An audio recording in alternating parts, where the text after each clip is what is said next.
Earlier today, this really wonderful quote from Arthur C. Clarke, who wrote 2001 and 2010 and so many incredible science fiction books.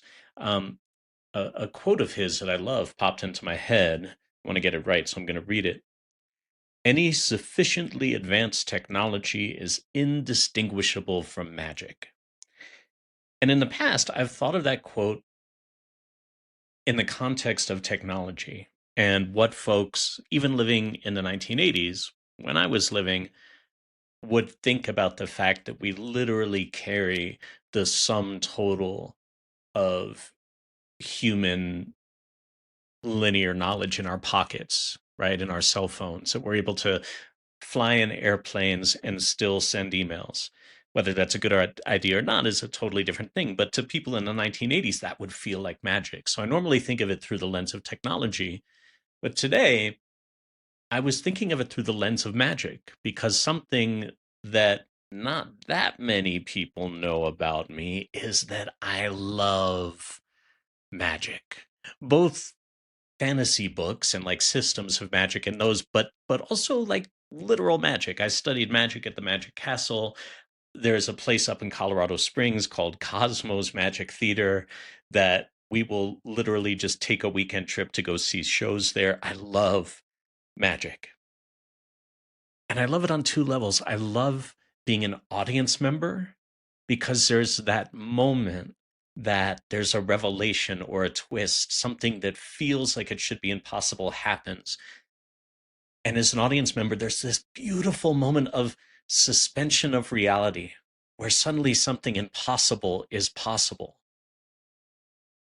All of the resistance melts away, and you're in this realm of wonder and possibility. Last time we went up to Cosmos Magic Theater, it was literally just Julia and I, and then I think 32 or 33 high school kids who were doing a tour of colleges in the area. They were all traveling together. And, they came in, their chaperones had found this weird magic theater in a strip mall in Colorado Springs, which is awesome, by the way. If you ever get a chance to visit, Cosmo is amazing. But these kids were like rowdy. You could tell that they didn't really want to be there.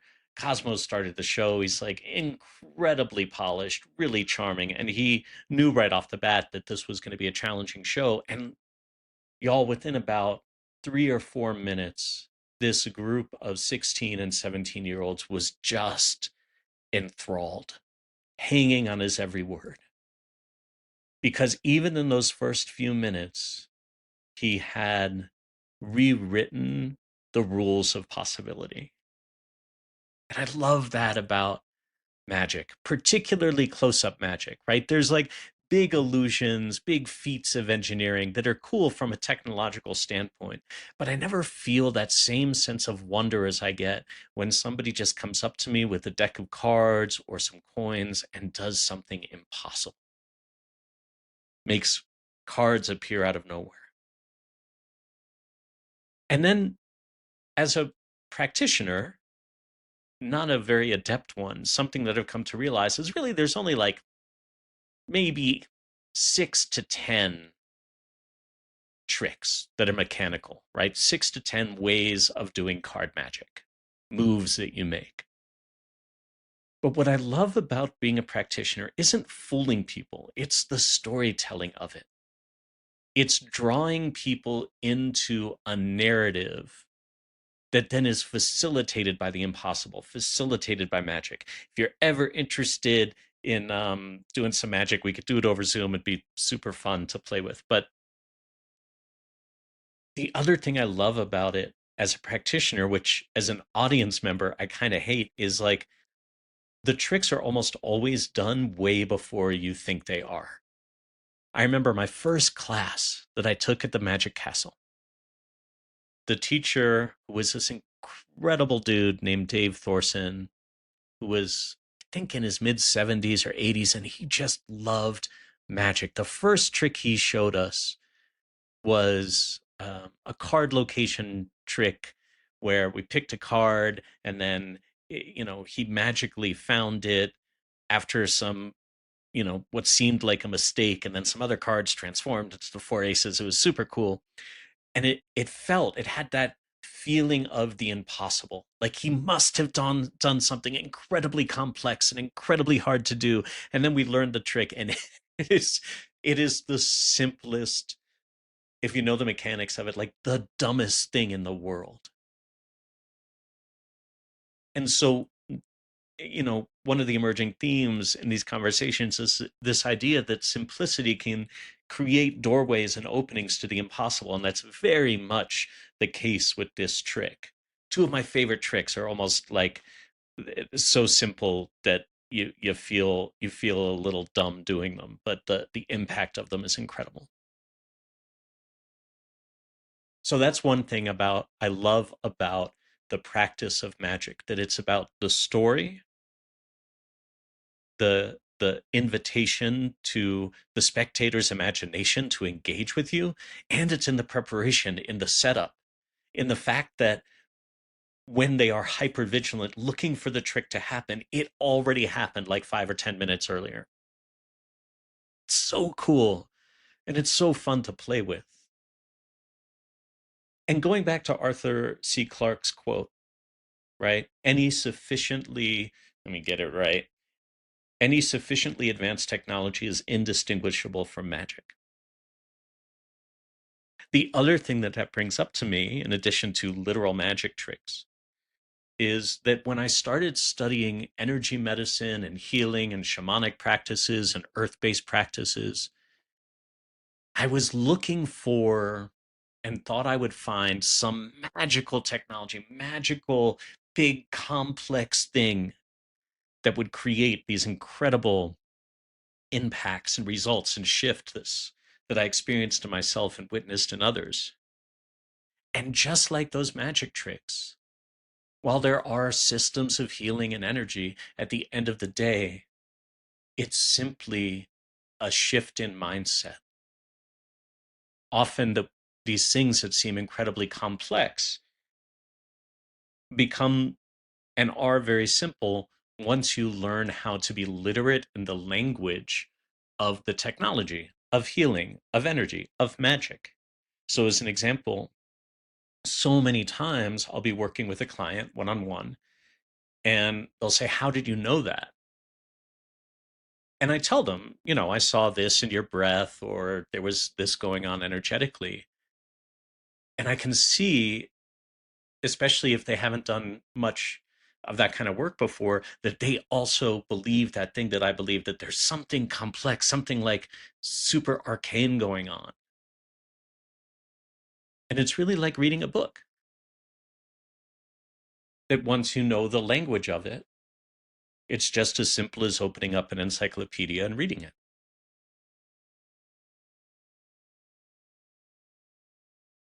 And often the magic part is done before the person even gets into the room.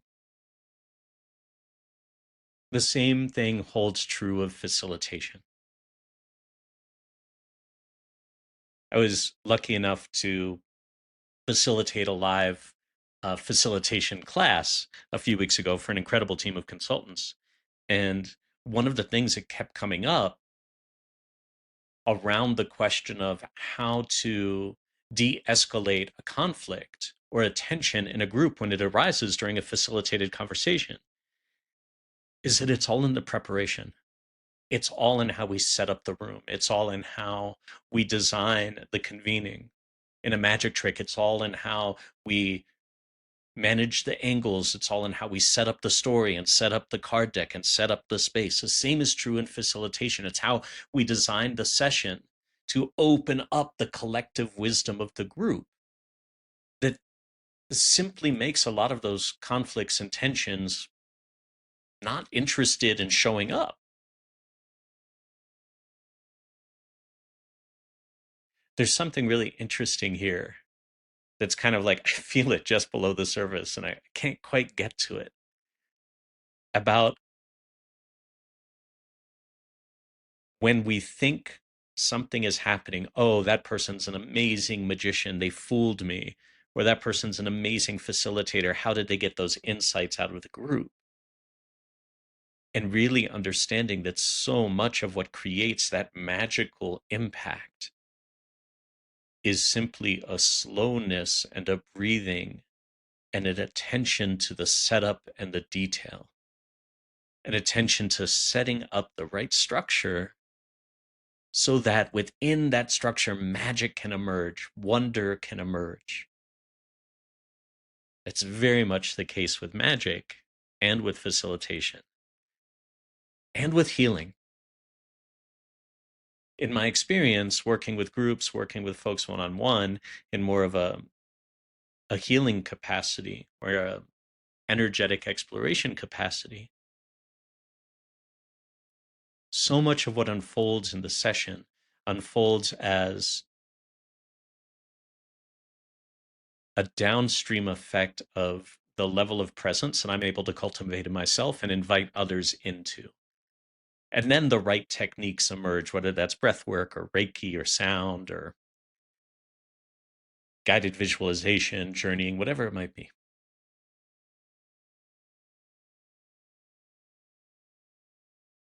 In the episode on the breath, we talked a little bit about simplicity being a gateway to the complex. And I think there's something similar emerging here, where often we think that complex systems change or the uh, the ability to elicit wonder or the ability to elicit a sense of deep healing or wholeness, that these are somehow complex processes. And maybe they are under the surface, but if we approach that complexity, if I try to create a magic trick that is incredibly complex, then not only will it kind of suck, but nobody will be able to follow it. But if we prepare the space in good ways and simple ways and connected ways, and we cultivate our own deep sense of presence, suddenly spirit and the complex or the holy, whatever we want to call it, opens to us, kind of like a flower or a really good magic trick. So there's an invitation in this that when we experience a sense of wonder or awe or find ourselves going like that is magical, both to just enjoy it on its own terms and then also to recognize that as beautiful and complex and multi-layered as that sense of magic might be, that at the center of it, at the core of it, most likely is something incredibly simple, deeply resonant, really accessible, that we can get to if we slow down enough to pay attention. So just so you know, you probably can't see it. I've been holding a deck of cards this whole time. I'm not going to do a trick for you because you're probably not watching this on video. But as I've been talking to you, I'll show you this cool, it's a false shuffle, but it's an example, right? I'll stand back. It looks, so I'm creating 3 stacks. It looks like I'm moving all the cards around, but I'm just resetting the deck. Anyway, I think I'll leave it there now that I did a weird card manipulation that you can't see. Thanks for listening. And I'd love to hear from you if there are things in your world where you experience that sense of magic.